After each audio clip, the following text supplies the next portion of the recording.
شروع اللہ کے نام سے جو بڑا مہربان نہایت رحم کرنے والا ہے۔ تمام دوستوں کو السلام علیکم۔ اس کے 3 بیٹے تھے اور اس شخص نے اپنے تینوں بیٹوں کے نام عبداللہ رکھے ہوئے تھے۔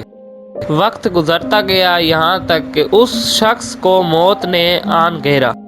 اس نے مرتے وقت اپنے تینوں بیٹوں کو بلا کر وصیت کی کہ عبداللہ کو وراثت ملے گی، عبداللہ کو وراثت نہیں ملے گی اور عبداللہ کو وراثت ملے گی۔ اور اس کے ساتھ ہی وہ مر گیا۔ وہ خود تو فوت ہو گیا مگر اپنے بیٹوں کو حیرت میں ڈال گیا۔ اب اس کے بیٹے سوچنے لگے کہ یہ فیصلہ کیسے کریں کہ کن 2 عبداللہ کو وراثت ملے گی اور کس عبداللہ کو نہیں ملے گی۔ تینوں نے یہ فیصلہ کیا کہ شہر جا کر قاضی سے اپنا مسئلہ بیان کرتے ہیں اور کوئی حل نکالتے ہیں۔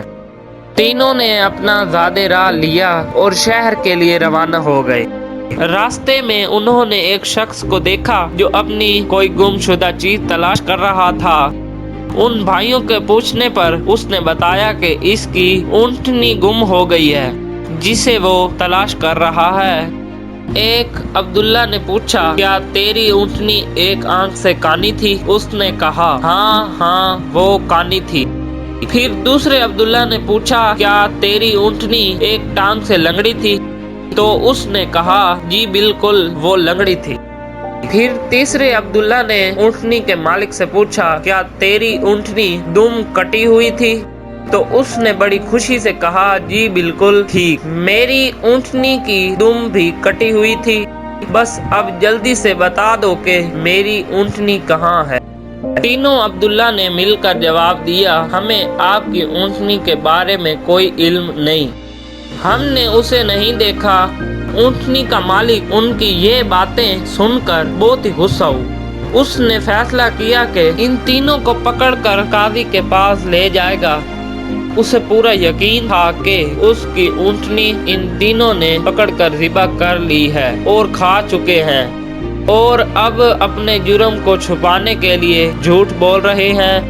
اونٹنی والے نے جب تینوں کو اپنا ارادہ بتایا تو انہوں نے کہا، ہمیں کوئی اعتراض نہیں، کیوں نہ کہ ہم خود بھی قاضی کے پاس ہی جا رہے ہیں۔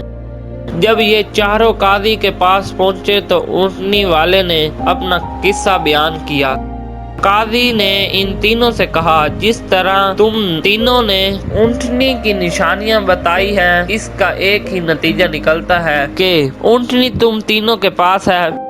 بہتر ہے کہ تم اپنے جرم کو مان جاؤ۔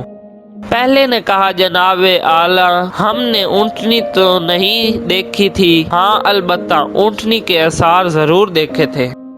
جب میں نے اسے کہا کہ تمہاری اونٹنی ایک آنکھ سے کانی ہے تو میں نے دیکھا تھا کہ رستے میں ایک طرف کا گھاس خوب چرا ہوا تھا جبکہ دوسری طرف کا ویسے ہی موجود تھا، جس کا ایک ہی مطلب ہے کہ اس کی اونٹنی ایک آنکھ سے کانی ہوگی۔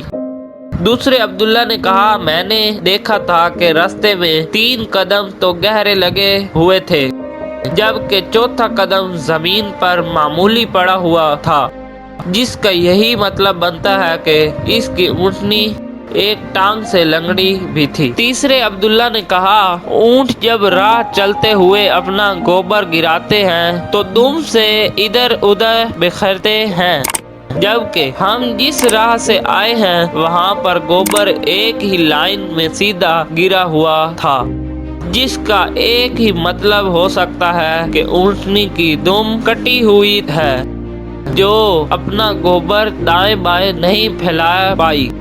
قاضی نے بغیر کسی دیر کے اس آدمی کی طرف دیکھا اور کہا، تم جا سکتے ہو، تمہاری اونٹنی ان لوگوں کے پاس نہیں ہے اور نہ ہی انہوں نے اسے دیکھا ہے۔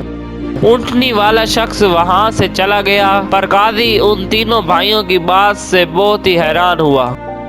قاضی نے ان تینوں بھائیوں سے کہا کہ تم آج رات میرے مہمان خانے میں ٹھہرو، میں کل تمہیں سوچ کر کوئی حل بتاؤں گا۔